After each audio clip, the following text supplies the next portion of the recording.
Olá, seja bem-vinda, seja bem-vindo. Obrigada por estar conosco mais uma vez nessa universidade virtual. Obrigada por nos receber dentro da sua casa, no escritório, enfim, em qualquer lugar onde você esteja pronto para mais esse momento conosco. Eu sou Ana Flávia, eu sou analista de educação da Universidade VLI e eu espero que vocês aproveitem mais esse momento de compartilhamento com todo o time VLI. O nosso webinar de hoje vai falar sobre como novos modelos de negócio podem ser simples e ao mesmo tempo ousados. Estamos hoje com o Diogo Tolesano, fundador da Pluvion, e a Larissa Bogo, que é especialista em desenvolvimento de novos negócios aqui na VLI. Agora, Diogo, passo a palavra para você. Olá, Ana Flávia, super obrigado. Queria começar agradecendo o convite de toda a turma aí da Universidade VLI para poder compartilhar um pouquinho da história, da trajetória da Pluvion, e como que a gente está tentando revolucionar um pouquinho o setor da meteorologia, né? Então, falando brevemente do meu histórico aí, né? Eu sou engenheiro de formação, engenheiro de produção, já trabalhei em indústrias de bebidas, automotiva, depois passei bastante tempo em consultoria de estratégia e gestão. E em 2011 eu resolvi começar a me aventurar nesse mundo do empreendedorismo. Já tive alguns negócios diferentes, já trabalhei em aceleradoras de startups, mas falando da Pluvion especificamente, ela apareceu em 2016. Então, em 2016, eu e meu sócio, a gente estava fazendo um curso na época, um curso de futurismo, estudando as próximas grandes ondas da tecnologia, e a gente teve contato com um caso que aconteceu no Japão, alguns anos antes, né, que foi ali durante o vazamento da usina de Fukushima. O que aconteceu lá? Enfim, durante o vazamento, o governo japonês estava meio que escondendo informações ali da população sobre os níveis de exposição, sobre os riscos que estavam expostos. E aí um grupo de makers e hackers e geeks de tecnologia se juntaram num espaço, né, de fabricação digital para construir uma solução de baixo custo de medição de radiação. E eles tiveram uma sacada que foi genial na época, que foi colocar esse dispositivo na janela dos carros. Então, como a turma circula muito no país de carro, em 3 meses eles tinham um mapeamento do risco, né, do nível de radiação no país inteiro. E aí eles pegaram essa informação, levaram para a mídia, e aí vocês podem imaginar todo o problema que deu, né? Eles levaram isso a público e o governo veio a público posteriormente afirmar aquilo, falar, olha, é verdade, nós temos esse problema e temos agora esse plano de ação, né? E aí, na mesma época, isso foi lá no final de 2015, 2016, aqui em São Paulo, nós somos de São Paulo, a gente estava passando pelo auge da crise hídrica que teve aqui na cidade.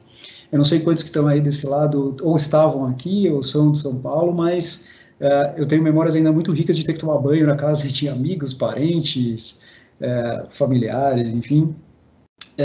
E aí, quando a gente teve contato com isso, a gente estava estudando muito tecnologias, né, internet das coisas, inteligência artificial, e a gente falou, poxa, será que a gente não consegue pegar esse tema, que está super latente aqui em São Paulo especialmente, né, no Brasil, que é o tema de águas, para a gente explorar um pouco mais como a tecnologia pode ajudar nesse sentido, né? E a outra coisa que a gente se olhou, a gente estava num happy hour, depois a gente olhou, cara, se no Japão acontece, no Brasil deve acontecer com uma certa frequência.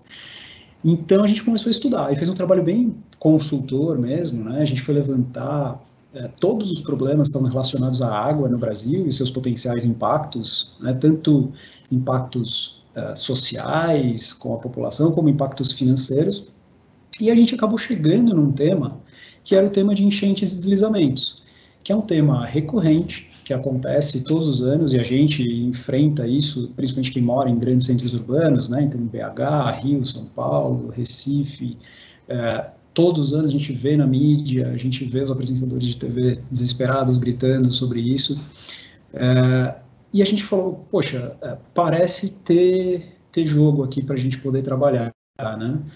E aí a gente foi pesquisar os números, foi entender se realmente era um problema grande. E aí que a gente se assustou um pouco mais, assim. Então, só no Brasil, são mais de 30 milhões de pessoas afetadas todos os anos diretamente por esses eventos, fora os impactos indiretos de quem também é afetado por isso. E o país já perde, em média, 10 bilhões por ano por conta desses desastres naturais, né? E só em 2017, no primeiro semestre, foram mais de 60 bilhões. Então, esse número ele também vem crescendo, essas perdas relacionadas a esses eventos. Quando a gente olhou para isso, a gente falou, ok, parece que isso aqui vale a pena, na verdade, a gente dedicar o nosso tempo para criar uma solução para tentar ajudar nessa forma. E o que era essa solução desde o início?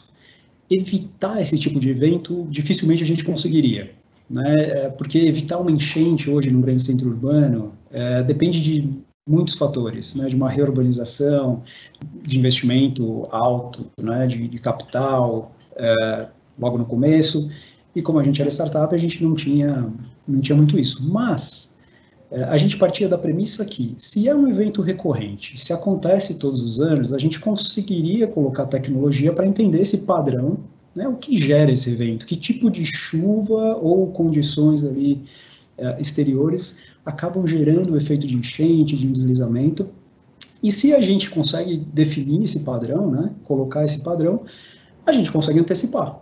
E se a gente consegue antecipar, a gente consegue alertar tanto a população, né, para estar mais segura e eventualmente salvar uma vida ali, como também empresas, que podem aumentar a segurança da sua operação e reduzir também prejuízos gerados por conta desses eventos.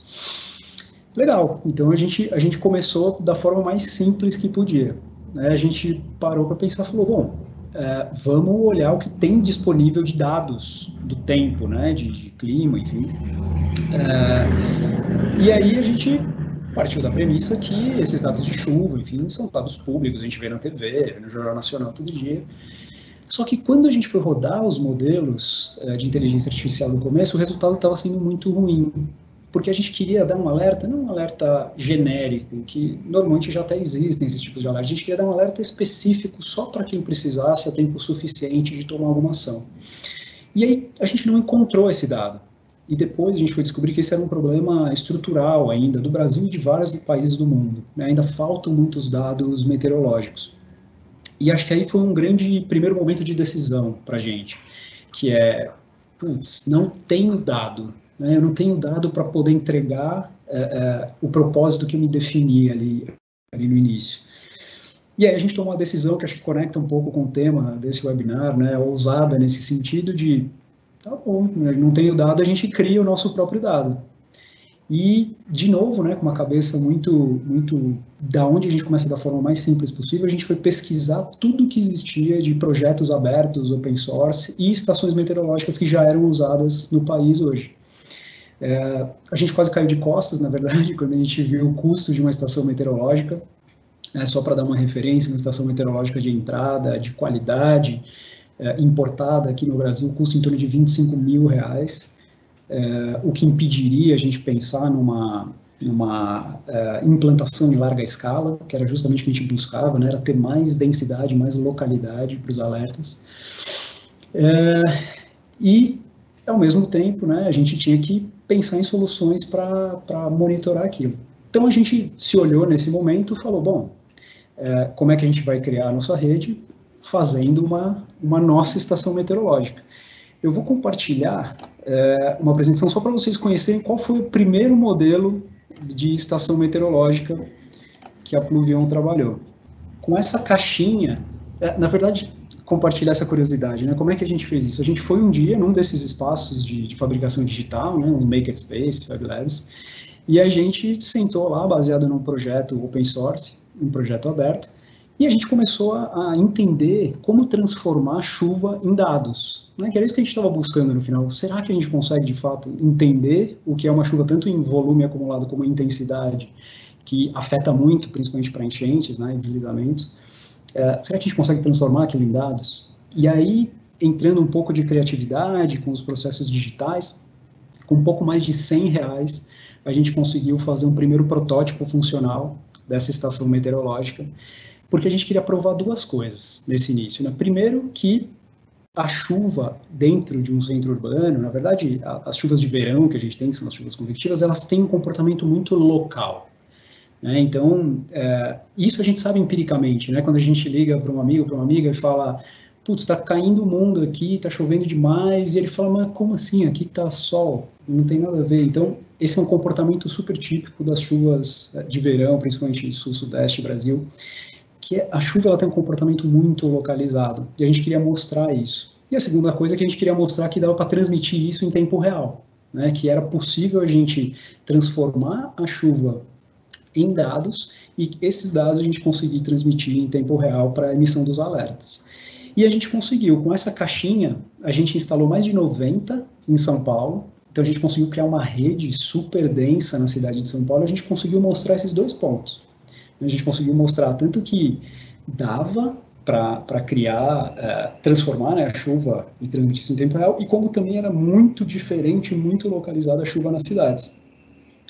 E com isso a gente começou, enfim, ganhar uma certa exposição na mídia, começou a aparecer em alguns sites, jornais, e a gente, no início, a gente tinha uma premissa de modelo de negócio, falando, tá, como é que a gente sustenta isso financeiramente no longo prazo? A gente tinha uma premissa que os governos seriam os nossos, prefeituras principalmente, né, seriam os nossos principais clientes, porque é onde está o nosso público, principalmente as pessoas que são impactadas, né, por esse tipo de evento dentro de cidades. E a gente, naturalmente, como startup, a gente foi conversar com mais de 15, 20 prefeituras pelo Brasil, e o feedback que a gente teve de todos foi o mesmo. Foi assim, olha, a solução é maravilhosa, eu vi que funciona, mas a gente precisa entender como contratar uma startup, né? Então, esse é um desafio ainda que as startups, de uma forma geral, enfrentam no país hoje, né? Que é um desafio quase burocrático ali de participar de um edital, de uma licitação. E aí a gente teve que repensar todo o modelo de negócio, né? E assim, putz, como é que a gente vai oferecer esse produto para manter o negócio sustentável financeiramente ao longo do tempo? E nesse meio tempo, a gente também foi participando de alguns programas de aceleração, do Google, Facebook, e a gente começou a chamar a atenção de algumas empresas, né? Empresas que a gente nem imaginava no início da Pluvion. Então, empresas de distribuição de energia, geração de energia, agricultura, logística, transportes, construção civil. E como a gente não era do setor, né, nenhum dos sócios era meteorologista naquele início, a gente foi fazer bem um dever de casa e conversar com todas as pessoas para entender, né, o que era esse mundo e principalmente qual era a dor desses clientes. Então, a gente fez um movimento todo de entender, né, com o público o que era esse mundo e essas dores, e a gente levou a solução de monitoramento em tempo real. A gente falou, olha, a gente fez isso, a gente criou no Brasil a um custo muito mais acessível do que as importadas. E aí o feedback que a gente recebeu de todas essas empresas foi legal, eu vi, legal, funciona, é uma solução boa, mas ter só a informação a partir do momento que ela já começou, para mim já é um pouco tarde demais. Então eu preciso ter alguns dias de antecipação para poder tomar decisões operacionais, decisões de negócio aqui que de fato tragam ganhos, né? Aí, de novo, outro momento de decisão que é, caramba, a gente não sabe nada de previsão do tempo. O que a gente vai fazer agora? E a gente fez da forma mais simples que a gente podia fazer. Vamos ver o que já existe, né? Então, fomos conversar com todas as empresas de previsão do tempo, aqui do Brasil e de fora, várias a gente conversou. Mas para a gente não podia ser qualquer previsão do tempo. Tinha que ser uma previsão do tempo que tivesse um recorte um pouco menor do que o que a gente tem no Brasil hoje. Né? Só para dar uma ideia para vocês, aqui no Brasil, a gente trabalha com previsões a cada 20 quilômetros, na sua grande maioria, né, genericamente falando. Então, a cada 20 quilômetros eu tenho uma previsão diferente. A gente encontrou um parceiro, que é uma empresa da Islândia, que ele consegue entregar uma previsão diferente a cada 2,4 quilômetros, que olhando para cidades, dá mais ou menos uma previsão diferente por bairro, que era justamente o que a gente estava buscando ali no início. Então, a gente fez uma parceria com essa empresa que estava entrando no Brasil na época, e a gente começou a compor esse produto e aprender um pouco mais sobre o mundo da previsão. E, de novo, com essa cabeça de tentar ser o mais simples para resolver a dor do cliente. E aí, para isso, a gente precisava entender o que era esse mundo de previsão. Que até a título de curiosidade, né, um pouco, vou trazer de uma forma bem simplista isso, mas a previsão do tempo ela se divide em alguns momentos. Né? O momento primeiro é o tempo real, é a foto do que os sensores e os radares, os satélites estão medindo agora na atmosfera. Né? Isso é o monitoramento ao tempo real. A gente tem um segundo momento, que é a previsão de curtíssimo prazo, né, que os meteorologistas chamam de nowcasting, que é ali até 6 horas antes do evento acontecer, que é muito usada para, por exemplo, o monitoramento de tempestades. Usa-se muito as estações, os instrumentos, radares, satélites para esse monitoramento. Depois a gente vai para o que a gente conhece como previsão do tempo mesmo, que é ali um horizonte de 10, 15 dias, que é onde a gente consegue ter uma boa acuracidade, né, uma boa precisão nessa previsão, mas esse é o horizonte que é chamado de previsão do tempo. Acima de 15 dias, os meteorologistas chamam até de tendências climáticas, né? Porque se a gente fosse projetar o que vai acontecer dia a dia, hora a hora, para cima de 15 dias, a chance de acertar ia ser tão baixa que eles usam até outras análises e outras formas. Aí é aqui que entram os famosos e conhecidos El Niño e Laninha, né, as grandes movimentações que acontecem na atmosfera e que se também fazem as comparações com anos históricos similares para tentar entender como vai ser esse longo prazo. E quando a gente olhou para esses momentos, muito do que a gente estava se propondo entregar, a gente olhou e viu que essa parte de longo prazo não teria muito aonde a gente agregar. Né?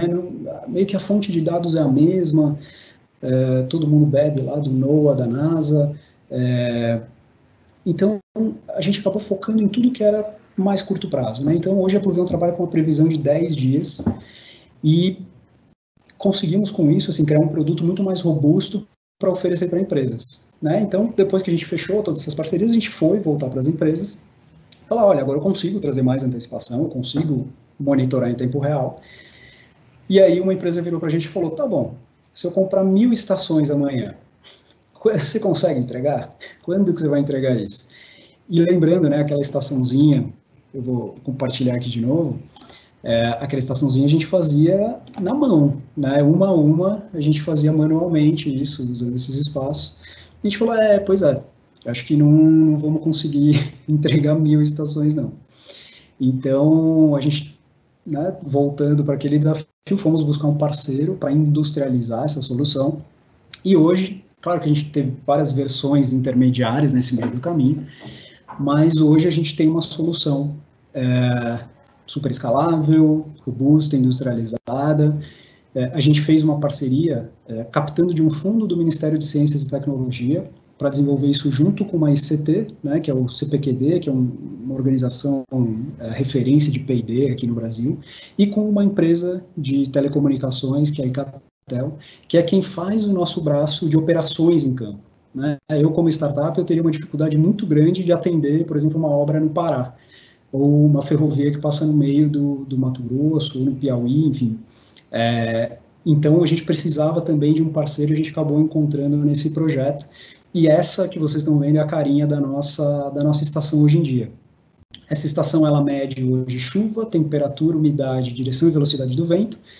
Ela já é alimentada por painel solar, o que garante também uma sustentabilidade muito maior e uma mobilidade da gente poder instalar onde a gente quiser.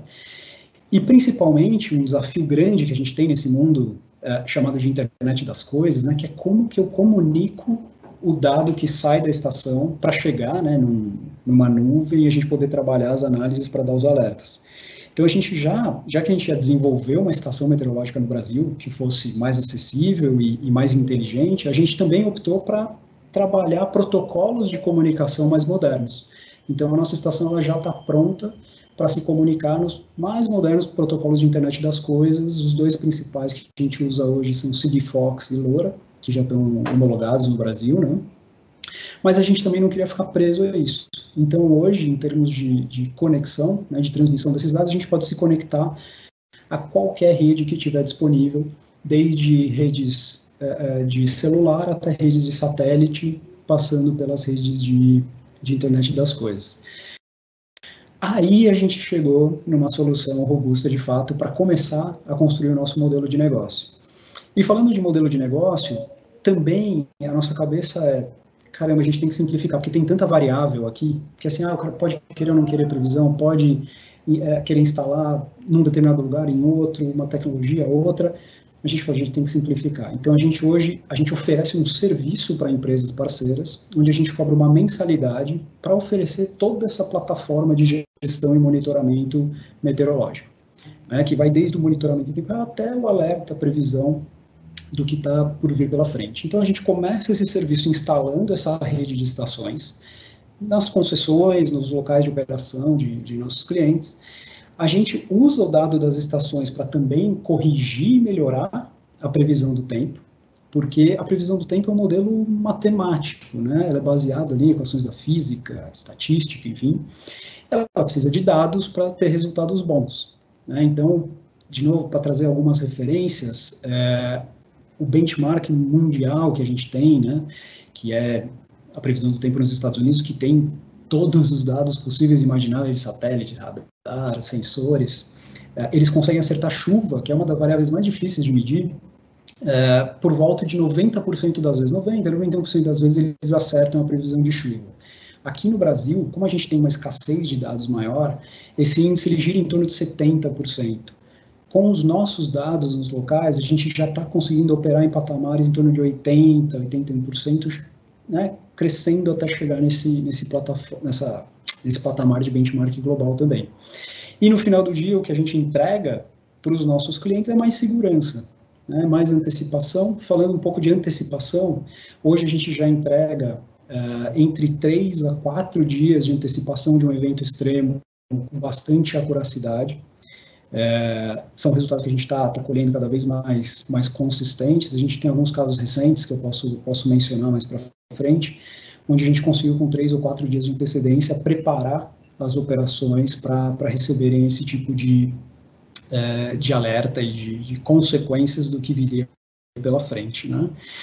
Aí sim, então agora a gente tinha um modelo, né, tinha um produto, tinha um modelo de negócio para oferecer, e a gente começou no final de 2018, que a gente começou a colocar isso no mercado, de fato, operacional, e desde lá, agora a gente está completando 1 ano e meio de operação, de fato, a gente já instalou mais de 300 estações em 12 estados do país. Então, hoje a gente vai lá desde o Rio Grande do Sul até o Pará, trabalhando com empresas de vários setores, né? Então, a gente hoje, falando de logística e transporte, a gente trabalha com rodovias, ferrovias, portos, se tudo der certo, já a gente entra em aviação, agricultura, a gente trabalha com alguns grandes players de agro, construção civil, cidades, a gente está começando um trabalho super legal dentro de cidades. A gente tem um projeto dentro de São Paulo, a gente está começando um em Campinas, aqui em São Paulo também, no interior de São Paulo, e a ideia é que a gente tenha uma rede de quase 70 estações na cidade de Campinas para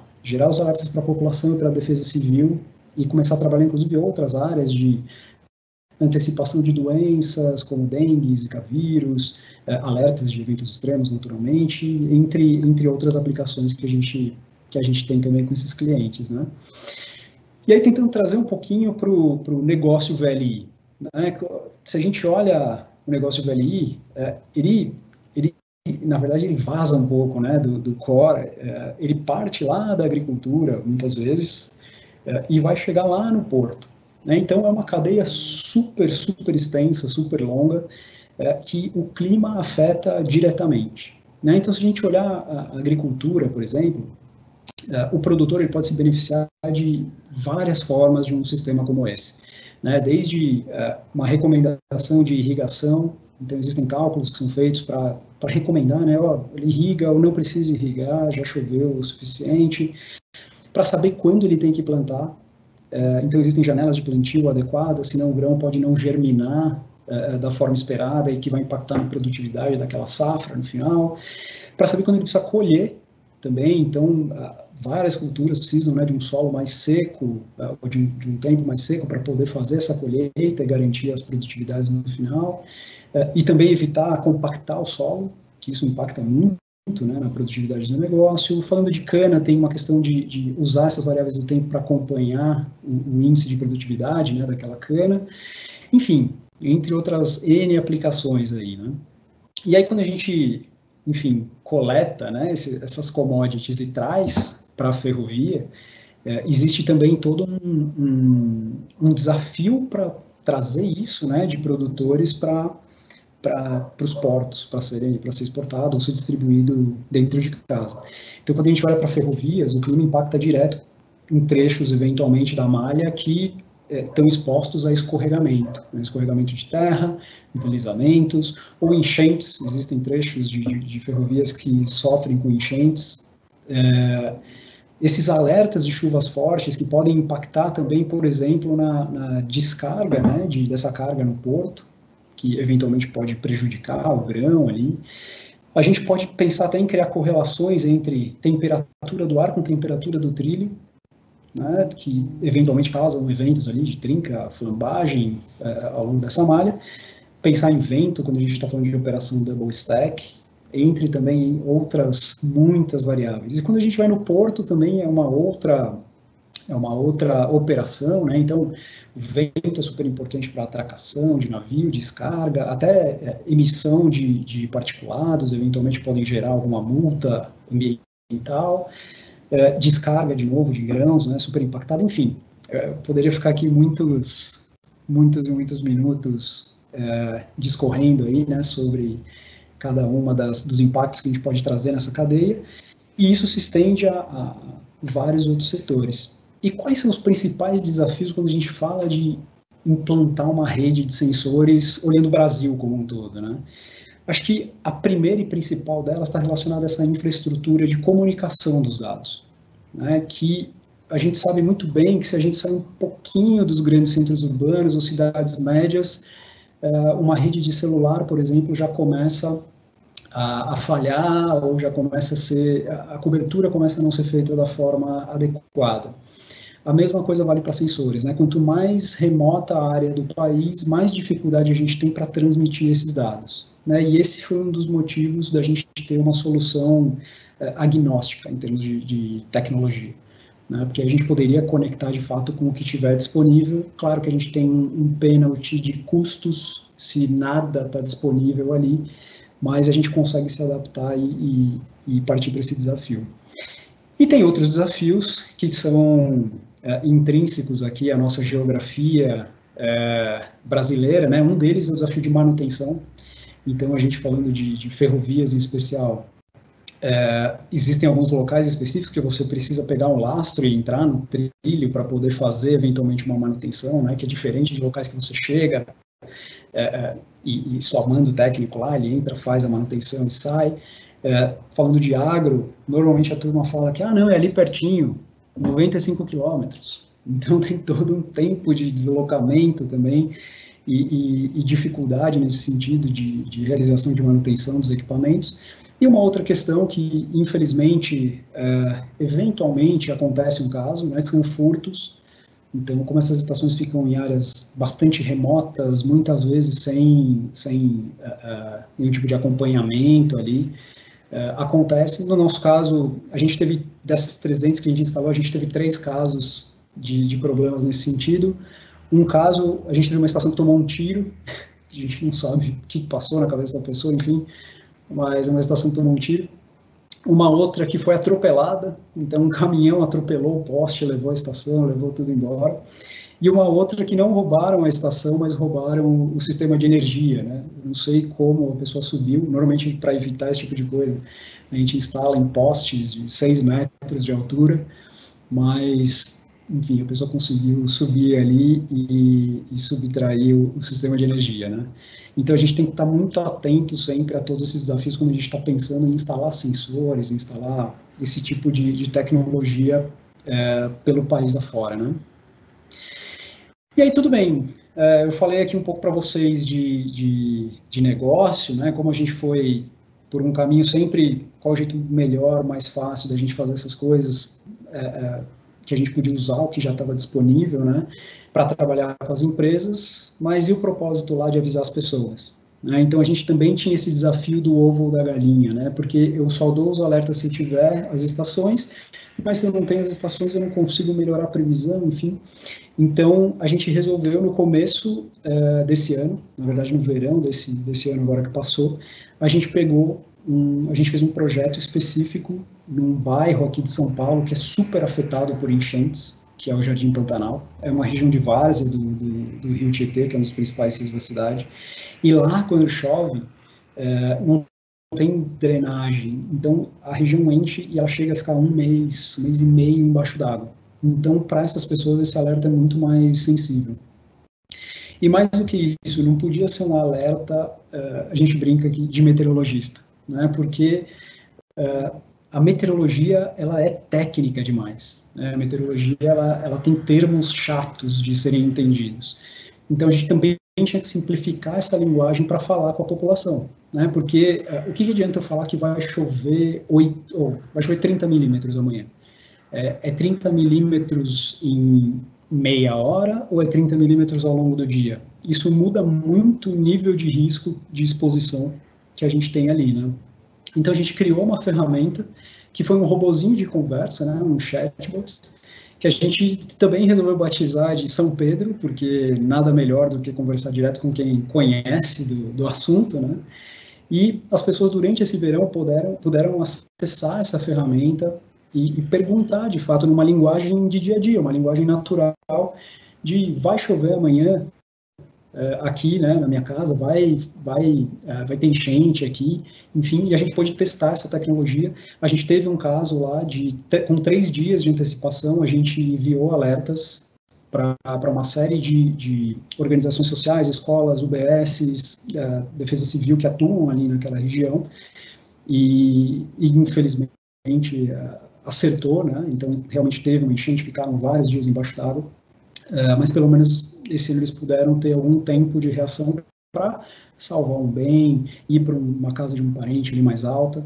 Enfim, é muito do que a gente também busca, né? Ter um negócio sustentável, mas também ter um impacto importante ali para a população, né? Um impacto vindo dessa solução. E de próximos passos, assim, um pouco de aprendizados que a gente teve com esse projeto, a ferramenta de chatbot ela ainda é muito limitada tecnicamente, né?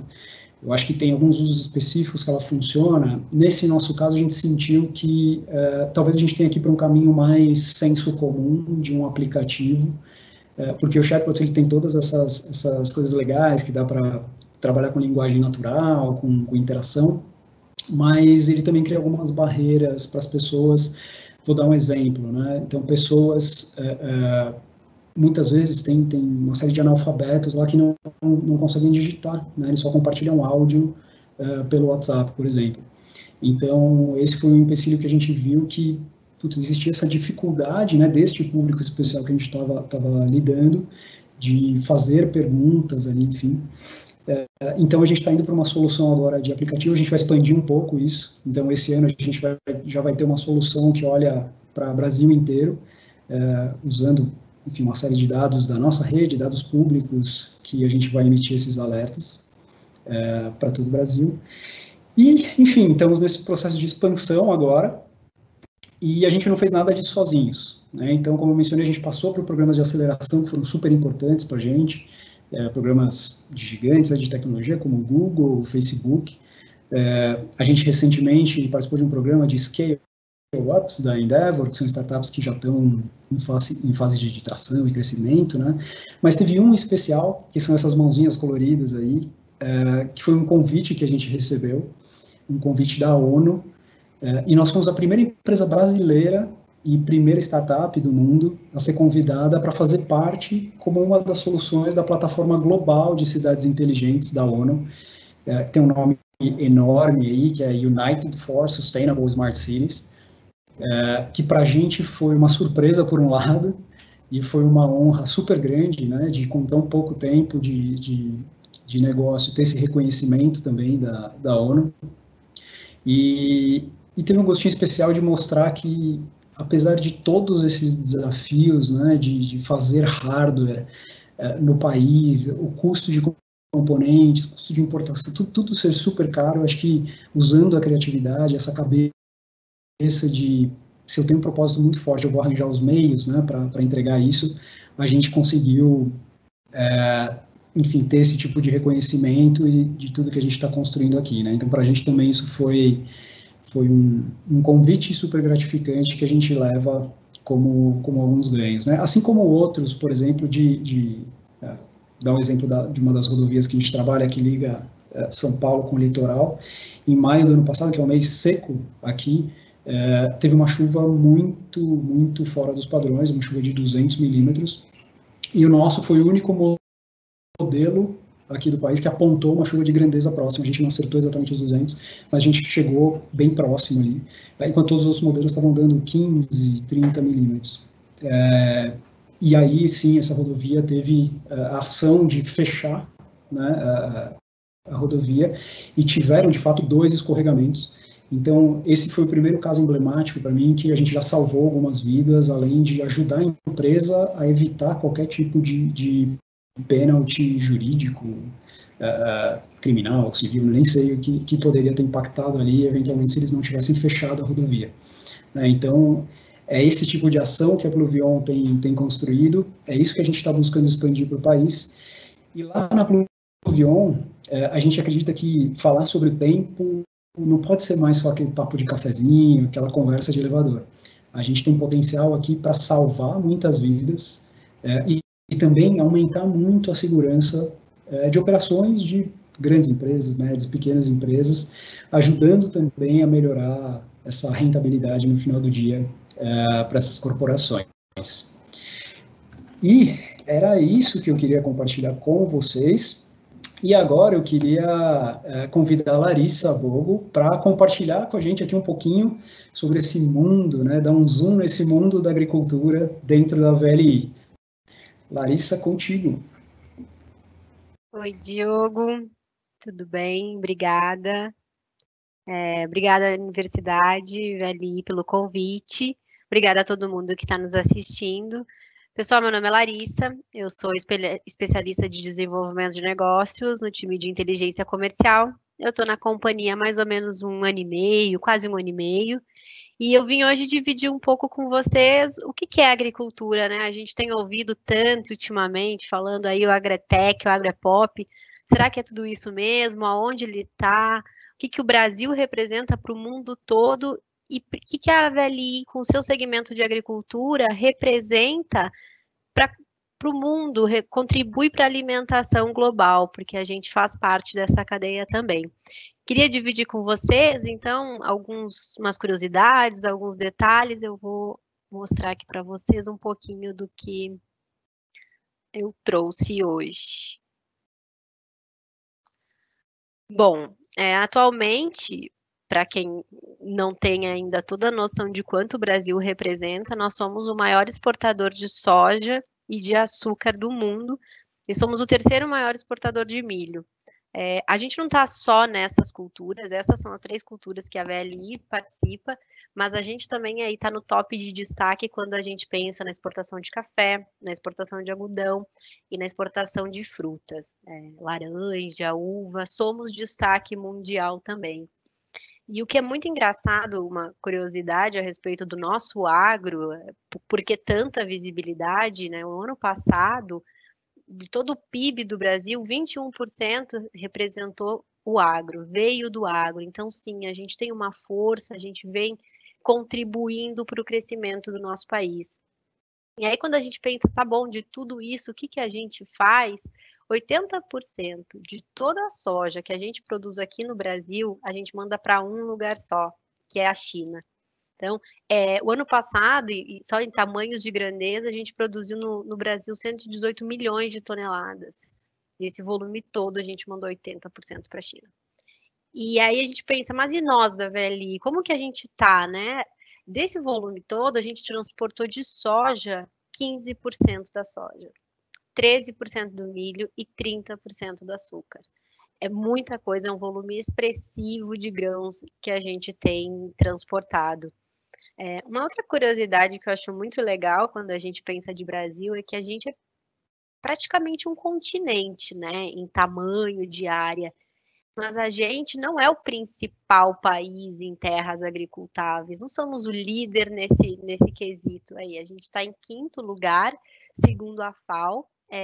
Temos na nossa frente os Estados Unidos, que é o maior produtor, toda a maior área agricultável concentra lá, a Índia, a Rússia e depois a China. E aí chega até nós. Isso mostra para a gente, de uma certa forma, que o Brasil ainda tem condições de expandir a sua área, a sua produção e contribuir ainda mais, tá? E aí, quando a gente pensa em todos esses números e quanto a VLI transportou, o que a agricultura representa para nós como companhia, né? Dentro do segmento de agricultura, a gente tem 3 negócios, que é o grãos, milho, soja e farelo, o açúcar e o fertilizantes. Juntos, esses 3, eles representaram, ano passado, 58% da nossa receita líquida. Somos um segmento com constante crescimento, temos maior demanda de capacidade das ferrovias e dos portos e somos indutor no crescimento no norte. Porque, como eu falei para vocês, o Brasil, a gente ainda não atingiu a nossa capacidade, porém, quando a gente olha para o país, a gente põe uma lupa, a gente vê que o sul do Brasil ele não tem mais grandes áreas para ser descobertas ou exploradas. O foco do Brasil hoje está na região norte, onde a gente pode expandir. E é lá que a VLI está. Então, a gente, com projetos de fomento, com projetos de crescimento, a gente ajuda o agronegócio a se desenvolver lá também. E aí, quando a gente pensa no amanhã, o que vai ser da agricultura amanhã? E aqui eu acho que a gente tem que fazer uma pausa e agora a gente sai do Brasil e olha para o todo, né? Segundo a ONU, até 2050, o mundo vai ter 2 bilhões de pessoas a mais. Para vocês terem uma noção, hoje a gente está em 7,6, 7,7 mais ou menos, a gente vai chegar a quase 10 bilhões de pessoas. E são 2 bilhões a mais de pessoas que precisam, que estão buscando por necessidade de alimento.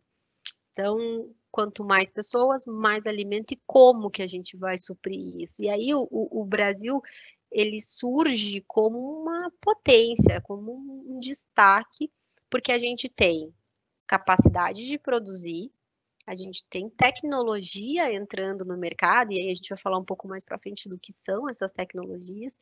Aí a gente tem áreas agricultáveis para expansão, além do que a gente já tem, e a gente tem um outro fator que é a questão do nosso clima, né, pessoal? A gente tem um clima que favorece a plantação dessas culturas.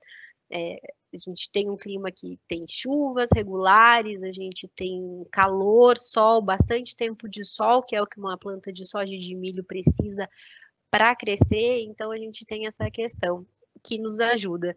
E a soja e o milho, eles são protagonistas nessa cadeia alimentar, porque eles possuem muitos ingredientes, dentre eles energia e proteína, para alimentar a cadeia animal. Lógico que um hábito alimentar ele não é formado apenas, né, por proteína animal, ele é formado por N outros variáveis. A gente tem feijão, a gente tem arroz, legumes. O Brasil também participa muito bem, temos uma boa produção de feijão no país, que supra o nosso consumo interno, uma boa produção de arroz no sul do país, mas a proteína animal, ela requer muita soja e muito milho, e ela faz parte hoje do nosso hábito alimentar. E aí, pessoal, quando a gente pensa em proteína animal, a gente tem algumas curiosidades que eu queria contar para vocês, que é muito legal. Uma carne de gado, um gado, por exemplo, quando a gente pensa em alimentação dele, ele precisa de 7 quilos de ração para 1 quilo de carne. Então, é muita coisa que ele precisa comer para conseguir contribuir com a sua proteína. O porco, que é uma das carnes mais consumidas também, ele já precisa de 4 para 1. As aves, que a gente come bastante, aves também, carne de aves, são 2 para 1 para uma ave de corte. Quando a gente pensa numa galinha poedeira, que quem produz o ovo, ela come um pouco menos, é 1 para 1. E aí a gente fui dar uma pesquisada para a gente olhar quem são os países que mais consomem proteína no mundo. E aí, não surpreendentemente, né, os Estados Unidos é o país que mais consome proteína animal, seguido da gente, somos o segundo no ranking, Canadá e os Estados Unidos. E aí, por último, na quinta posição, vem a China, e que lá no começo, que eu comecei a contar, do que é o agro para vocês, mostrei para vocês que o Brasil manda 80% da nossa soja para a China. Mas um detalhe curioso é que a China, a primeira opção alimentar na cadeia da proteína dela não é a carne de gado, é o peixe, e em segundo, a carne de suíno. Então, se a gente pensar que a população vai crescer, a renda da população tende a crescer também conforme ela vai aumentando, e os hábitos alimentares vão mudando nas famílias, as famílias vão introduzindo outras variedades nos seus hábitos alimentares. Se a China passa a consumir mais carne de gado, aumentará mais ainda a nossa exportação. Então, a gente tem uma dupla oportunidade de crescer na exportação de soja e de milho.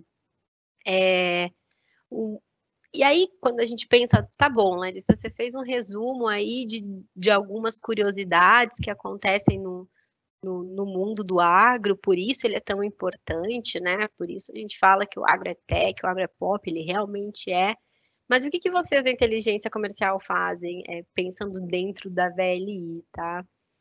A gente faz um trabalho muito detalhado e minucioso para conseguir entender tudo o que acontece desde o dia que planta até o dia que colhe.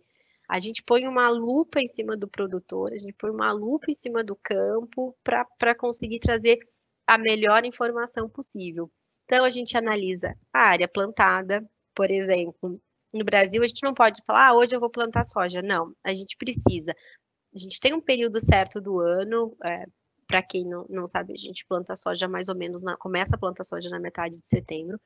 Então, a gente tem um período certo. Para plantar, a gente precisa que tenha chovido, que o nosso solo esteja preparado para receber essa semente. Então, a gente começa a monitorar, só para vocês saberem, na última safra, a gente buscou uma empresa de satélites para nos trazer essa informação bem de cima mesmo, para olha, essa região aqui que está perto do meu terminal, ela está plantando tanto, ela começou a plantar nesse dia. Então, a gente analisa toda essa questão da área plantada, como essa soja está crescendo, ou esse milho, né, esse grão está crescendo, como ele está vegetando, para ver quanto a gente vai ter de grãos disponíveis no final da safra. Então, a gente monitora desde o plantio até a colheita. E aí a gente faz algumas contas do tipo, olha, pessoal, plantou dia X, a gente conta lá mais ou menos 110 dias, fala, comercial, lá pela segunda quinzena de fevereiro, você começa a ter soja disponível num volume significativo no mercado. E a gente faz todos esses cruzamentos para que os outros times da VLI, time de planejamento, time comercial, estejam preparados para receber esse produto. E a gente não olha só para dentro de casa, a gente não olha só para o Brasil ou só para o norte do país. A gente precisa entender o que está acontecendo no mundo. Como que os nossos competidores mundiais, quem são os outros países, né, que produzem bastante e que podem tirar mercado da gente, porque essa competição, quem vai produzir mais, quem não produziu, pensando em grãos, em soja de milho, a gente tem os Estados Unidos como um dos grandes players mundiais, e os nossos vizinhos da Argentina. Eles produzem muito bem, eles têm uma excelente competitividade, então a gente está sempre monitorando. O que está acontecendo nos Estados Unidos? Por exemplo, o ano passado, no plantio dos Estados Unidos, teve muita chuva, e na hora de colher teve muita neve. Eles foram extremamente prejudicados pelo clima novamente, Então a gente estava ali, de olho, vai ter menos produto no mercado, vai ter mais oportunidade para a gente. No milho, a gente, nos últimos 5, 6 anos, entrou um player forte nesse mercado, que é a Ucrânia, que a gente precisa analisar o que os ucranianos estão plantando e quando vai ter milho deles disponível no mercado.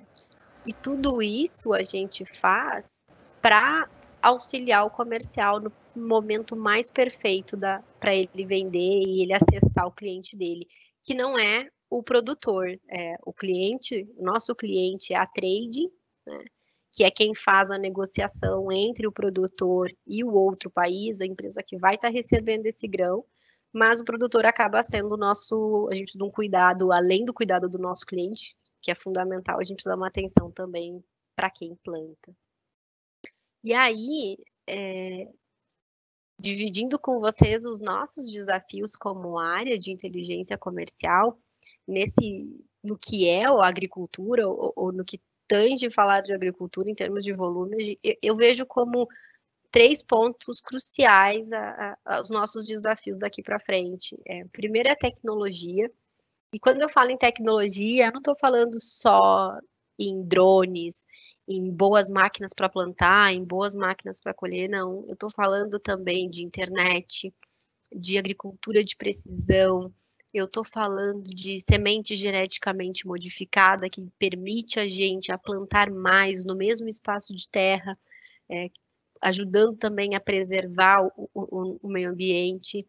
Eu estou falando de pragas, que as pragas elas são intangíveis, inerentes à nossa vontade.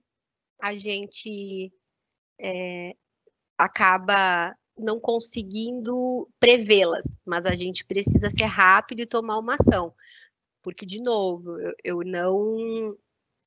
não olho para o produtor de uma forma direta, mas se ele tiver algum problema de praga, ele vai produzir menos, ele vai colher menos, e nós, como VLI, vamos acabar transportando menos, não é o que a gente quer. Então, a gente, desde o plantio até a colheita, a gente fica naquela torcida para que tudo dê certo com o nosso agricultor, independente de onde ele esteja, de norte a sul do país.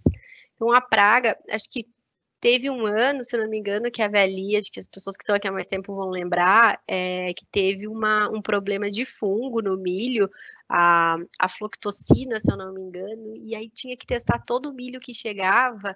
Então, a praga, ela é um desafio inerente à nossa vontade, mas que a gente tem que saber nos preparar caso ela apareça, e acontece frequentemente. E o terceiro, que eu vejo como um grande desafio, são os impactos climáticos, né? Não podemos prevê-los ou não conseguimos prevê-los com tanta precisão atualmente, mas eles estão diretamente ligados à agricultura. A gente, diferente se a gente estivesse trabalhando numa indústria coberta, fechada, não, a gente está trabalhando a céu aberto, né? A lavoura está lá, a céu aberto, e a gente depende que chova no dia certo, que chova em períodos perfeitos durante aquela soja ou aquele milho estarem crescendo. A gente precisa que não chova muito na colheita, porque senão a gente não consegue colher enquanto a gente está nessa fase que é muito rápido, porque principalmente no norte do país, a gente colhe a soja e já vem plantando milho, para poder ter 2 safras, o que é um outro diferencial do Brasil, né? Ter 2 safras. Então, mensurar e saber interpretar como a gente faz com o impacto climático, vai ter laninha esse ano, vai ter El Niño, se tiver El Niño, aonde pode pegar, quanto pode diminuir da nossa produtividade desse ano, onde vai impactar. A gente acabou de sair de uma safra de soja, onde o Rio Grande do Sul foi muito impactado pela seca. A gente vinha com previsões de recorde para a safra 19 e 20 no Brasil. Foi uma safra recorde, mas a gente poderia ter alcançado patamares mais agressivos ainda se o Sul não tivesse sido impactado por uma seca feroz que pegou esse ano. Então, a agricultura, ela está praticamente, ela é uma coisa só com o clima, assim, a gente tende a criar mecanismos que nos ajudem a tomar a decisão. Por isso a gente chama isso de desafio dentro da inteligência comercial, porque a gente não consegue prever, mas a gente precisa se adaptar. Se estiver chovendo muito no porto, ou se estiver ventando muito, com emissões de particulados, como o Diogo mencionou, então é muito desafiador para a gente lidar com o clima. Muitas vezes mais do que com pragas, que existem mecanismos, né? Ontem, discutindo, a gente estava falando que as pragas muitas vezes são as covides das plantas, né? Trazendo para o mais atual, mas a gente consegue ter remédios ou paliativos, né? Que a gente consiga ter bons produtos para controlar isso, mas e o clima? O clima fica um pouco complicado para a gente. E aí, Diogo, queria dividir com você como que você vê essas dificuldades do nosso clima quando a gente pensa em monitorar o clima para a agricultura? Porque acho que de tudo isso que eu vim explicando, legal, a gente produz bem, legal, a gente exporta, somos competitivos mundialmente, mas se alguma coisa acontece, a gente fica meio que de mão amarrada e acaba perdendo todo aquele planejamento que nós, como VLI, viemos construindo ano após ano. Então, neste momento, a companhia está pensando no orçamento do ano que vem. E se acontece algum laninha? E aí, você tem algum spoiler para me dar se ano que vem, se essa safra tem laninha, ou se tem El Niño? Acho que o pessoal do comercial já deve estar aqui bem atento. Legal. Putz, super bem colocado, Larissa. Eu acho que tem dois pontos aí, né? Tem toda uma discussão sobre mudanças climáticas, e aqui eu não vou entrar no detalhe, enfim, tem N correntes de pensamento, né? Se isso é um ciclo natural ou se foi ação humana, mas o que a gente está vivendo e vai viver, independente de uma ou outra linha de pensamento, é que está existindo uma mudança nos padrões de comportamento do clima. Então, a gente já está falando da coisa mais caótica que existe na face da Terra para a gente prever, e ainda dentro de um contexto de mudanças climáticas. Até por conta dessa complexidade de contexto, nós, como Pluvion, optamos não entrar nessa discussão de tendência climática, né? Mas a gente pode dar todos os caminhos que existem aí de consulta, tanto para o NOAA, que é o órgão da NASA, órgão irmão ali da NASA, né, que faz essas análises, como para os institutos aqui do Brasil, né, CPTEC, INMET, FUNSEMI, acho que todos eles fazem um trabalho incrível nesse sentido. E quando a gente fala de desafio de monitoramento, olhando para o mundo agro em especial, além das complexidades que eu mencionei, né, de como eu comunico esses dados pela internet, de manutenção, de riscos de sumir alguma estação, a gente tem o desafio das distâncias mesmo, né, é um desafio geográfico ali, que quando a gente fala de agricultura... Né? Exato, então você pega uma fazenda de soja, é um infinito aqui, você perde no horizonte da vista. Então, o ideal é a gente chegar num momento de monitoramento, a gente consiga quase por talhão ter ali algum tipo de sensor, né, alguma estação meteorológica, podendo ajudar nessas correlações, porque quanto mais dados a gente tiver em campo, menos de surpresa a gente vai ser pego no final de uma safra. Eu acho que vocês já estão com iniciativas incríveis aí de usar dados de satélite para acompanhar a produtividade, em alguns casos ter esse tipo de informação de radar, de satélite, enfim, mas aqui, como a gente está falando de um modelo matemático, quanto mais dados a gente conseguir levar e quanto mais a gente conseguir viabilizar novas tecnologias entrando para o agro, melhor vão ser essas recomendações, melhores vão ser as análises, mais histórico, recente a gente vai ter, né, que esse é na verdade, um dos grandes desafios é justamente como a gente tem poucos dados, a gente trabalha muito com extrapolação, interpolação, e sempre aquela coisa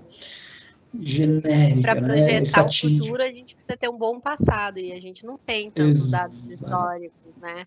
Perfeito, a gente tem perfeito. Um time de inteligência comercial, a gente vem desenvolvendo algumas ferramentas, e uma delas a gente pegou um histórico gigantesco do NOAA, dentre outras fontes de um fornecedor nosso, para tentar olhar para trás, ver como se comportou os últimos anos de clima, de tempestades e calor e radiação, para ver se a gente consegue projetar um pouco mais no futuro, mas a gente não tem uma base histórica tão forte, né? Perfeito. Não, super, super. E ainda mais olhando as regiões que o Brasil está expandindo o agro, né? Como são no norte, nordeste, o centro-oeste, de alguma forma, também tem o seu papel super importante ali, né? Quando a gente olha para grãos, principalmente. São regiões que historicamente têm pouquíssimos dados, pouquíssima informação.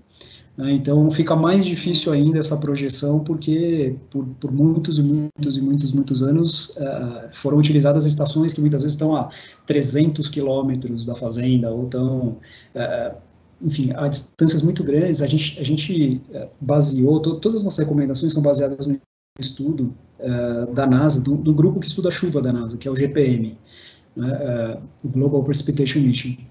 Eles fizeram um estudo de colocar estações meteorológicas a distâncias diferentes, né? E rodaram esse estudo por 5 anos para tentar entender o que era a distribuição ideal de estações.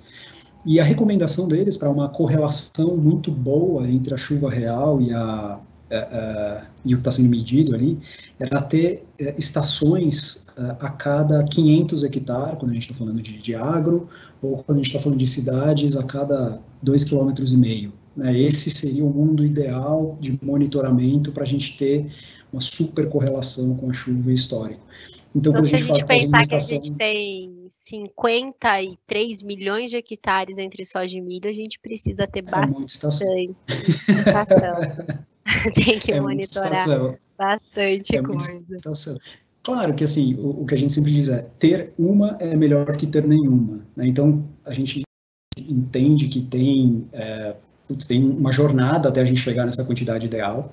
Então, o que a gente tem que começar aos pouquinhos é justamente crescendo essa rede e aumentando essa base de conhecimento. Legal. Diogo, a gente tem um chat de perguntas e chegaram algumas perguntas aqui pra gente. Chegou uma aqui que ela é bem mineirês, tá? Eu, como uma boa gaúcha, vou tentar interpretar aqui a pergunta. A pergunta é para você que faz assim, ó.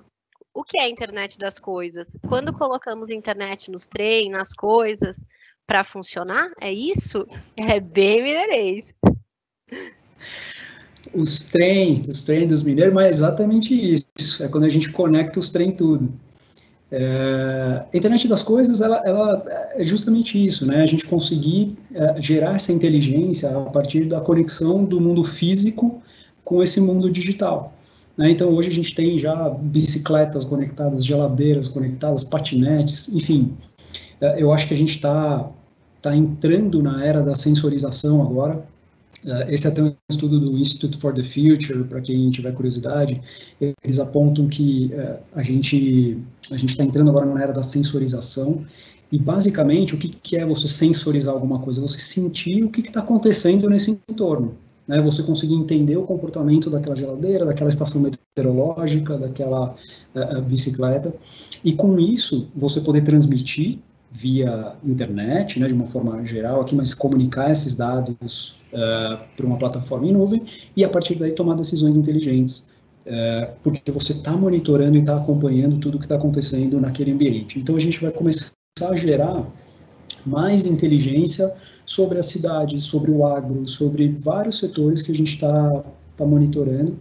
Existe um estudo da Bain Company que até acho que esse ano, no final do ano que vem, a gente já tem mais de 20 bilhões de dispositivos conectados na internet. Então, realmente é um movimento que a gente vai viver, já está vivendo, na verdade, né? Vai viver, a gente já tá passando por tudo conectado, e cada vez mais a gente vai ver ações nesse sentido, né? Mas basicamente conectar os trem tudo para entender o que está acontecendo e tomar ações. Olha, eu recebi uma pergunta aqui que eu acho que a gente já estava preparado que ela viria. Pergunta assim, se vocês previram essa nuvem de gafanhoto que está chegando no país. A gente falou 10 minutos antes de começar, a gente tocou no assunto da nuvem, olha aí, alguém ouviu a gente falando. Maravilhoso, maravilhoso. Isso foi até uma brincadeira que a gente fez na Pluvion essa semana, que foi, putz, precisamos botar mais uma variável no modelo de previsão agora, que são as nuvens de gafanhoto.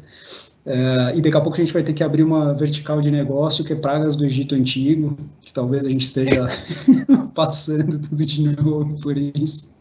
Mas, não, infelizmente essa a gente não previu, não somos especialistas em praga. Mas conheço startups que estão trabalhando com foco em pragas. Então, falando de IoT, já tem empresas desenvolvendo tecnologias para monitoramento de pragas por amostragem, né, dentro de plantações, por exemplo, e eles conseguem usar a inteligência artificial para interpretar e entender que praga é aquela e, como a Larissa mencionou, pegar essa praga bem no comecinho da disseminação ali. Então, você consegue evitar perdas maiores porque você detectou logo no início e consegue agir, inclusive reduzindo custos, trocando, por exemplo, colocando um defensivo biológico ao invés de um defensivo químico. Eu acho que tem toda uma inteligência. É fundamental, né? Ele conseguir pegar o começo de alguma infestação, ou de alguma praga, ou um fungo, uma daninha, para ele controlar, até pensando em investimento, né? No custo que ele tem na lavoura, e em ter que fazer mais entradas, né? Porque cada vez que o produtor precisa passar um inseticida, um fungicida, ele vai entrando, né? Ele vai entrando na lavoura. Então, eu acho que reduz bastante essas tecnologias que consigam, talvez sensoriais, né? Mostrar para ele aonde e até localmente, né? Eu vi um estudo que estava acontecendo na Alemanha com morangos, que quando eles tinham uma infestação na plantação, eles iam de drone e aplicavam localmente para não precisar aplicar na área toda. Perfeito. Só pegando um gancho com o que você falou, Larissa, planta de morango, tem um caso que foi na Bélgica.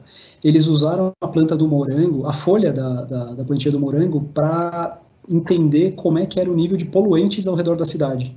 Eles descobriram que com a folha do morango eles conseguiriam, ela absorvia, né, determinados poluentes, e também com um projeto acho que foram 6 meses, eles conseguiram definir o nível de poluentes na cidade usando a planta do morango. Acho que de novo vem essa provocação desse talk, né, de usar o que já existe, a simplicidade, para construir coisas bem maiores, né? Acho que é super legal. E ela é uma planta super sensível, né?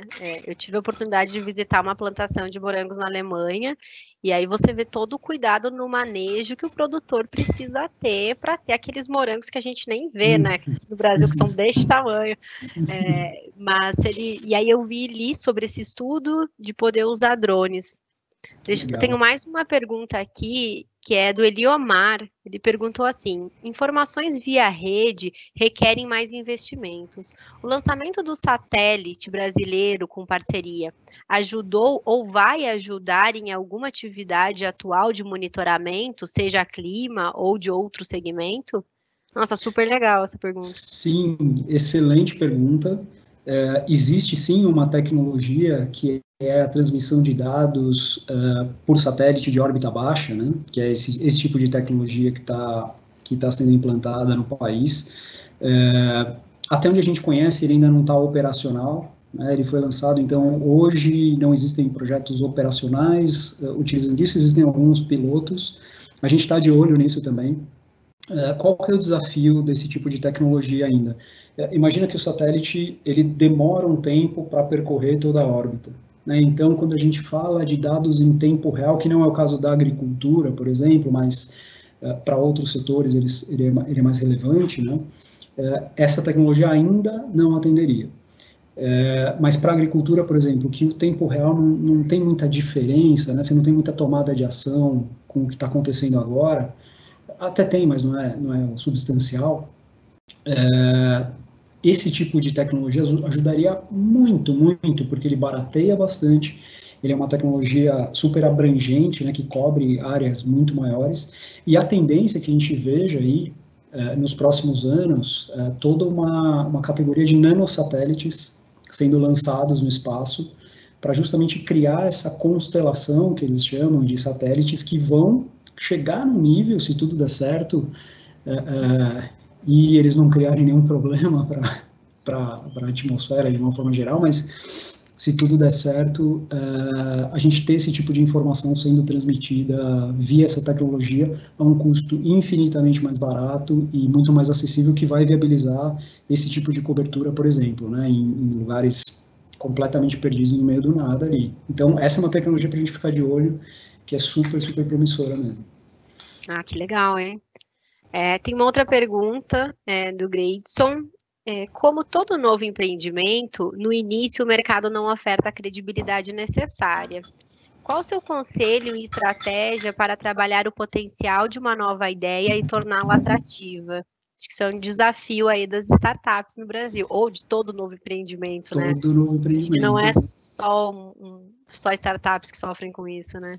Não, até dentro de empresas, né, quando a gente fala de intraempreendedorismo, você vai começar um projeto novo, existe uma resistência natural, né, tá, mas isso funciona mesmo, a gente vai investir nisso.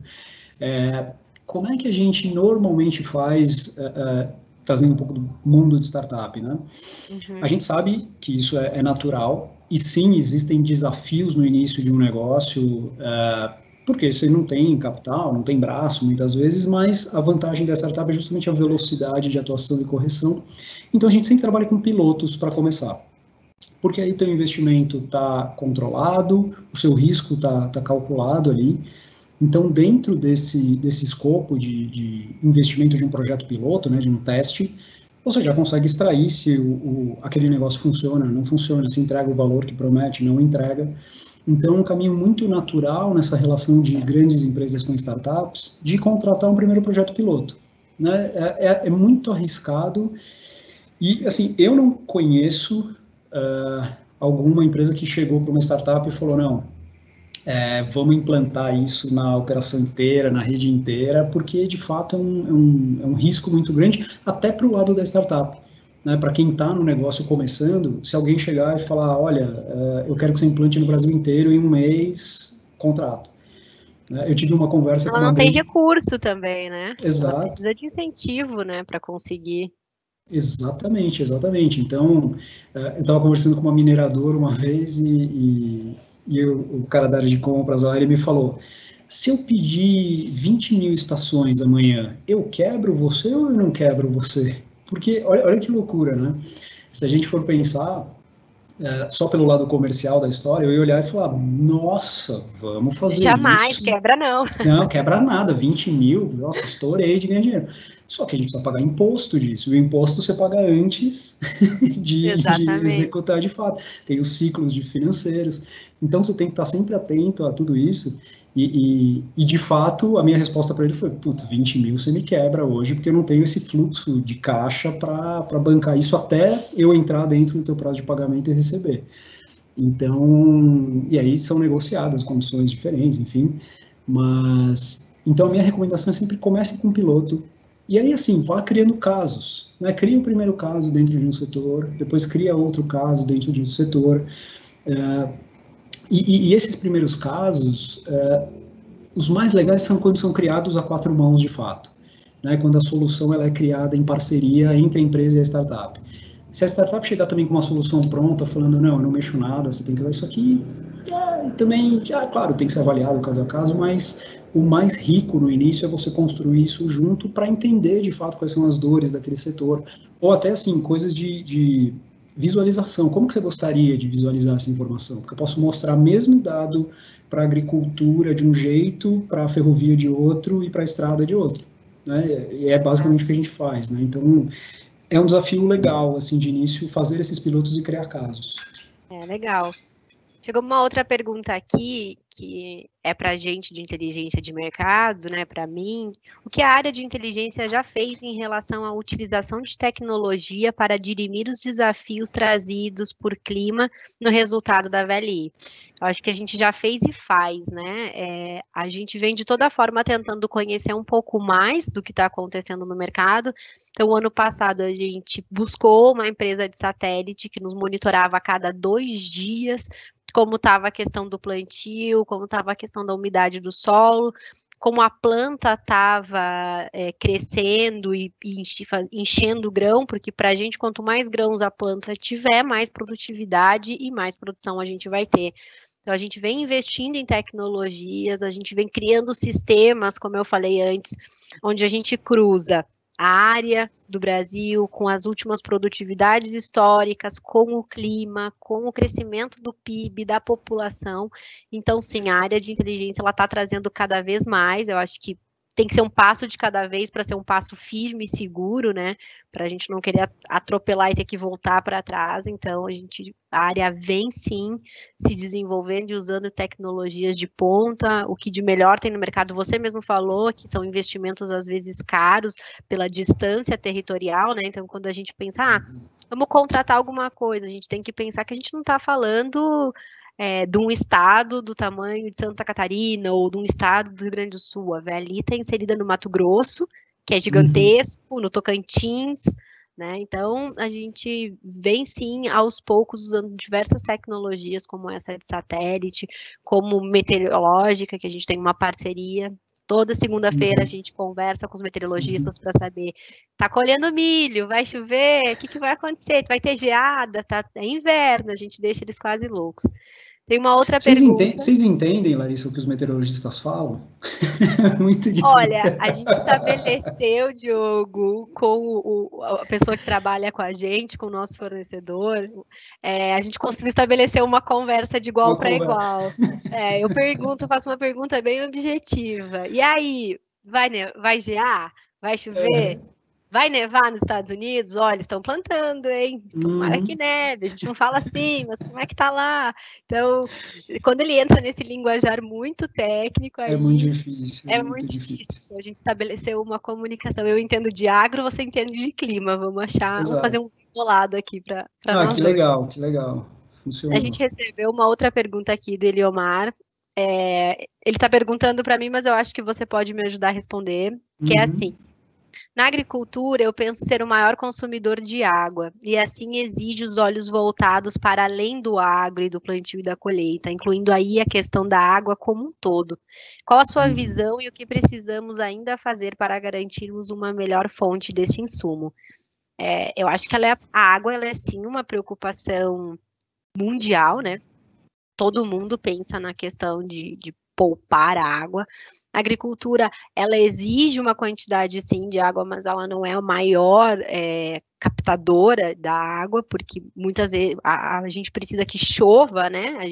A área irrigada no país, ela é pouca, são poucos hectares que a gente tem de plantio irrigado, porque é muito caro, justamente porque a água ela é um bem precioso que a gente tem, então irrigar o Mato Grosso se tornaria completamente inviável, e então temos poucas áreas de irrigação, mas eu tenho lido e percebido muito investimentos de sementes, né, de sementes geneticamente modificadas que sejam resistentes à seca, por exemplo. Então, precisaríamos de menos água para que essa planta tivesse uma boa germinação.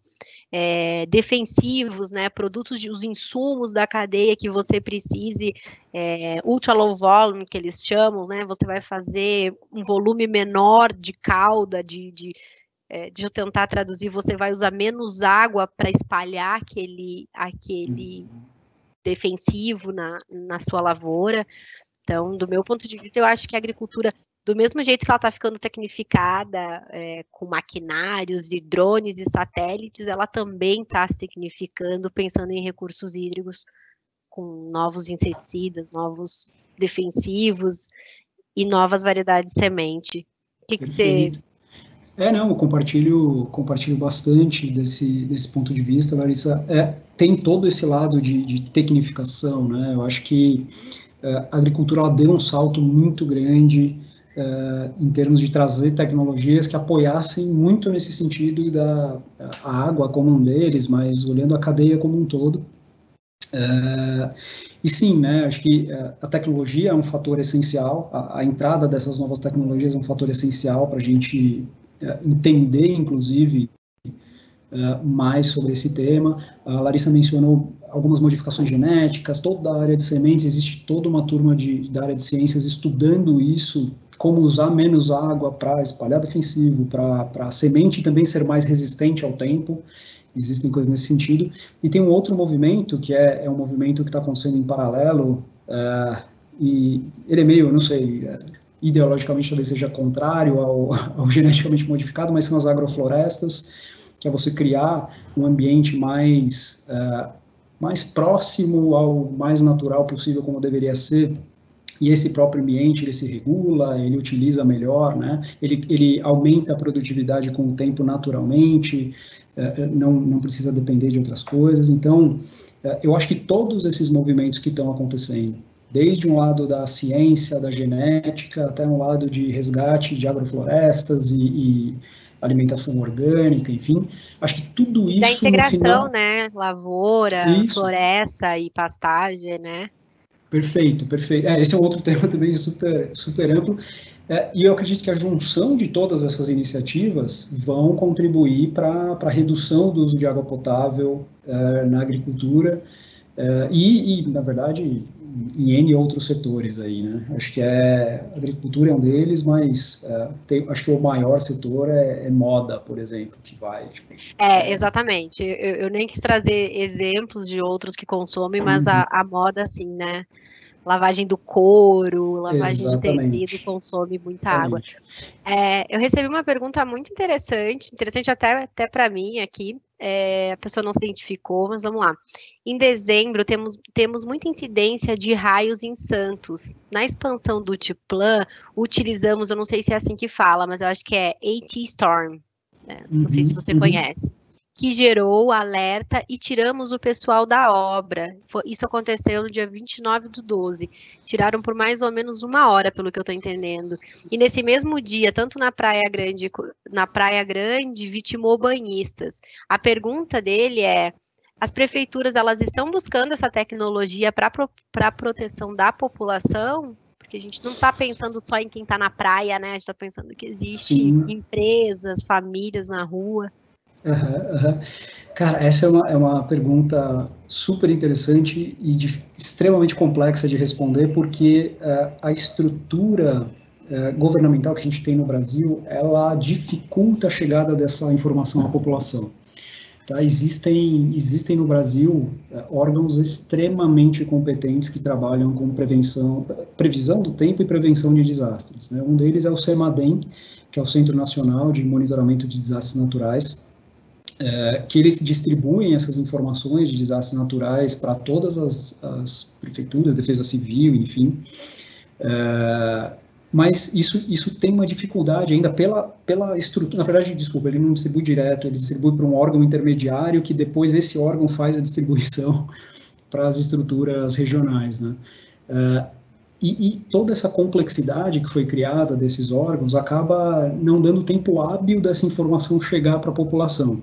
Então, o que a gente está tentando, e entre N outras questões, tá, de assumir risco de você dar um alerta falso. Então, isso é muito possível quando você está falando de previsão do tempo. Né, eventualmente, quando eu estou falando de previsão, né, eu posso dar um alerta de uma enchente num lugar que não acontece. As pessoas vão cair matando em cima da prefeitura, ou desses órgãos, enfim, então muitos evitam fazer isso por precaução, por segurança, que tem um lado de responsabilidade, que a gente também busca isso na Pluvion. Eu não posso sair doido por aí sem dado, avisar, vai dar enchente, vai, não sei o quê, porque existe uma responsabilidade sobre aquilo, mas todas essas barreiras acabam criando essa dificuldade da informação chegar até a ponta, né, até quem precisa. Mais do que, e de novo, né, a linguagem que é usada hoje é muito técnica. Então, o que a gente ouviu muito, assim, as informações de meteorologia foram feitas para meteorologistas. Né? Não tenho dúvidas. Exato. Então, a tradução disso para a pessoa comum aqui, né, para a população comum, é muito difícil, né? A gente acessar um site desse, entender o que é o ZCAS, ou entender o efeito de um El Niño, não é trivial.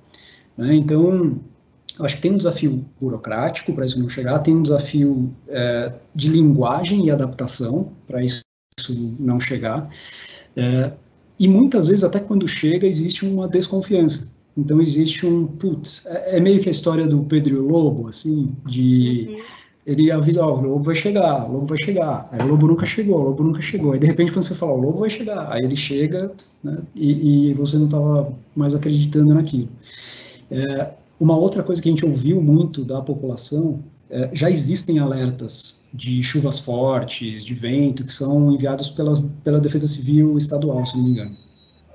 Mas são alertas que não necessariamente pegam o seu local, né? Por mais que você cadastre pelo CEP, eles enviam informações mais genéricas do entorno, de cidades vizinhas, e aí aquilo acaba chegando tantas vezes no teu celular que uma hora você ignora, você fala, não quero, não aguento mais receber essa notificação. Na agricultura isso acontece muito, né? Muitas vezes você liga para o produtor, ele fala, olha, diz que choveu lá na porteira, mas aqui na casa não choveu, não. Exatamente, então, exatamente. Isso é super, a gente escuta muito isso. Demais, e por isso que é importante a gente ter um monitoramento no local, né? Porque quando a gente fala de radar ou satélite, são estimativas. Então, muitas vezes o que acontece é o radar está apontando eventualmente até alguma chuva ali, mas não está caindo de fato. Né? Isso a gente ouviu de um cliente nosso, que ele falou, eu não aguento mais acordar de final de semana com uma informação que me mandam, e aí eu chego lá, não está acontecendo. E aí imagina o custo que isso implica para a empresa, né? Hora extra, mobilização de gente, muitas vezes parar a operação ali por conta daquilo. Então, tem muitos impactos, mas acho que essas burocracias e desafios, isso não chega na população, né? A gente está tentando esse caminho de cortar esse atalho aí para fazer chegar, né? Acho que a gente está com os primeiros pilotos para isso. Eu tenho mais uma última pergunta que chegou aqui para mim, que eu achei super legal e é uma curiosidade minha também. Pelo monitoramento que vocês vêm fazendo, vocês já perceberam essa mudança climática que tanto a gente vem ouvindo a ONU falar, que tanto a gente vem estudando sobre isso, esse aquecimento, com os monitoramentos de vocês já começaram a perceber isso ou ainda está muito incipiente? Ainda está bastante incipiente, né? A gente está com um pouco mais de 2 anos monitorando, né? Mas a gente já consegue perceber, por exemplo, muitas ilhas de calor, por exemplo. Né? Então, a gente até tem um vídeo que a gente gravou num determinado momento no inverno do ano passado, o gradiente de temperatura entre uma região de serra e a cidade era quase 13 graus. Né? Então, você começa a ver essas divergências assim se ampliando, né, com o tempo. E tem uma outra coisa que são os próprios eventos. Né? Acho que, e aí, acompanhando a mídia e tudo mais, a gente vê que esses eventos extremos eles estão mais recorrentes. No passado acontecia em ciclos muito mais longos, né? Agora, os eventos, todo ano a gente tem um desastre, a gente tem uma enchente que morre 20 pessoas, um deslizamento que morre mais 15 e tal. Então, até isso é uma cutucada, assim, para o mundo da meteorologia, que talvez o olhar para o passado tenha um peso menor hoje em dia. A gente não seja suficiente, né? Não seja suficiente, a gente tem que trabalhar com modelos dinâmicos, olhando o futuro, a partir do estado atual, olhar mais futuro que passado. A gente usa isso no modelo da Pluvion, hoje a gente tem um modelo dinâmico que olha mais para o futuro do que para o passado, para conseguir tentar antecipar esses eventos. Então, os eventos eles vão se amplificar, vai ter mais quente. Apareceu agora uma notícia recente na Sibéria, né, que acho que bateu 23 graus Celsius na Sibéria. Isso é um inferno de calor lá. Então, é uma coisa que nunca tinha acontecido antes. Eu acho que a gente vai acompanhar, e na verdade, assim, compartilhando até uma pequena angústia assim, minha, as pessoas têm muita dificuldade de tangibilizar os riscos que estão envolvidos com essa mudança. E aí eu faço um paralelo com o próprio corona, né, que mesmo com bastante gente morrendo, acontecendo tudo isso, as pessoas, algumas pessoas escolhem seguir a vida normal e tudo mais, com mudanças climáticas, que é um efeito que vai ter daqui a 30, 40 anos, mas que ele é construído ali aos pouquinhos, todo dia a gente não está vendo isso, né, a gente não está, de fato, sentindo isso todos os dias. A minha preocupação é que as pessoas vão falar, isso não é nada, isso não é nada, isso não é nada, e de repente, meu Deus, mas de onde veio? Aconteceu, né? Exato. Eu acho que por a gente não ver, não ser palpável, né, talvez a gente não tenha essa consciência de tangibilizar, assim, a gente não está vendo o corona se materializar, se espalhar, então a gente não tem aquela noção de quão problema e a mesma coisa com o meio ambiente, né? A gente não vê do dia para a noite, vai nevar em São Paulo, não vai, então a gente não... está muito ligado com o conceito de percepção de risco, né? Se eu não vejo, ele não me atinge, né? Ou assim, a chance dele me atingir é baixa. Então, até estudando bastante para ferrovias, né? E tem casos de abalroamento ou atropelamento, enfim, às vezes as pessoas não têm esse senso de risco, né? Ou não, por qualquer motivo ali, não se cria essa percepção de risco. Às E vezes acabam porque não é uma acontecendo os realidade, acidentes. né, Diogo? Exato, exatamente, é isso mesmo. Distante da realidade. Às vezes, quando a gente conta de agro, por exemplo, é tão distante da realidade das pessoas que as pessoas não dimensionam aquilo, e assim como o clima, né? Exatamente, perfeito. Legal, Diogo. Queria ler só mais não é uma pergunta, né, mas um agradecimento que chegou para a gente. A pessoa não se identificou, mas muito legal esse webinar. Larissa e Diogo trouxeram uma discussão muito rica para a VLI, trazendo um conhecimento diferenciado para os participantes. Parabéns. Obrigada, Diogo. Muito obrigada, Universidade VLI. Foi um prazer para mim poder estar aqui hoje e dividir um pouquinho do meu conhecimento com vocês e agregar mais para a companhia como um todo. Super obrigado também, Larissa. Acho que foi divertido, foi ótimo bater esse papo. Espero que a gente tenha trazido, né, alguns insights, novas possibilidades, aí, um pouquinho mais de conhecimento. Agradecer toda a turma da Universidade VLI pelo convite, estou à disposição de vocês, meus contatos apareceram ali, mas se precisarem, podem me chamar. E Ana, queria te convidar para a gente ir para os encaminhamentos finais. Bacana. Obrigada, Diogo. Muito obrigada, Larissa, também, por esse bate-papo tão importante para a gente, tão essencial. Né? A gente falou aí sobre os impactos do clima na produção e nos desafios do agro, que o agro é tão importante para a gente da VLI, e isso vocês mostraram também, pela voz da Larissa, o quanto a VLI já tem feito para apoiar os nossos clientes, né? Porque o sucesso deles também é o nosso sucesso.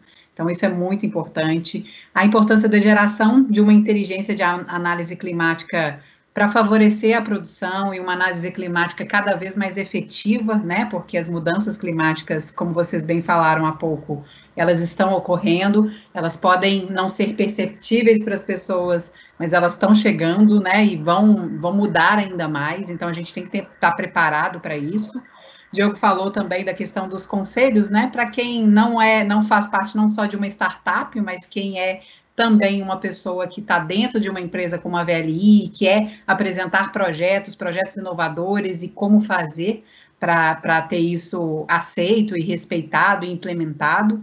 Então, foi uma conversa muito bacana, muito rica para a gente. Muito obrigada mesmo. Quero agradecer a cada um de vocês que esteve conosco até o final dessa conversa e continuem nos acompanhando nas webinars que a gente está produzindo a cada momento, nos podcasts que a gente também tem lançado, eu espero que vocês já tenham ouvido ou ouçam daqui para frente, pílulas do conhecimento que a gente está lançando a cada 15 dias para vocês via e-mail, né, com assuntos pertinentes ao nosso momento. Então, para a gente é muito importante que vocês realmente usufruam do que está sendo compartilhado pela Universidade VLI e gratidão por quem está em casa, quem continua fazendo aí um home office, quem pode, né, justamente para proteger quem está na operação, quem precisa ir ao trabalho todos os dias. Gratidão por isso e até a próxima, pessoal.